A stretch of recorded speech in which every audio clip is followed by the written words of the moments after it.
హ్యాపీగా వాళ్ళకి మన పంపిన ప్రొఫైల్ కనుక సెట్ అయిందనుకో, వాళ్ళు మనకి ఇంకా కాల్ చేస్తారు. ఈ కాస్టింగ్ డైరెక్టర్స్, మేడం వాళ్ళు ఓకే చేశారు, మీరు ఒకసారి ఆఫీస్కి రండి, లొకేషన్ పెడతామంటారు. ఇవన్నీ నేను ఇంతకుముందు వీడియోలో చెప్పాను. ఇవన్నీ ఫైనల్ అయిపోయినాక, అంటే ఒక కాస్టింగ్ త్రూగా వెళ్తే ఇది ఈ రకంగా ఉంటుంది అనమాట.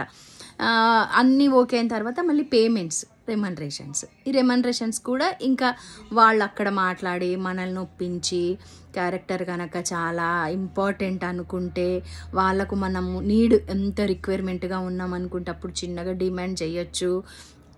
లేదు ముందుకు వెళ్ళిపోదాము, వాళ్ళు ఎంత ఇచ్చినా సరే మనం ఫస్ట్ చేద్దాము, మూవ్ ఆన్ అవుదాము, ఒక జర్నీ స్టార్ట్ చేయాలి అని అనుకుంటే మాత్రము కంఫర్టబుల్గా మనం వెళ్ళిపోవాలి. అంటే కాస్టింగ్ త్రూ వెళ్తున్నాం కాబట్టి మూవీ మొత్తం కంప్లీట్ అయినాక ఆ కంపెనీ ఈ కాస్టింగ్కి ఇచ్చిన తర్వాత ఈ పేమెంట్లు మనకు కాస్టింగ్ నుంచి మనకు వస్తాయి పేమెంట్స్.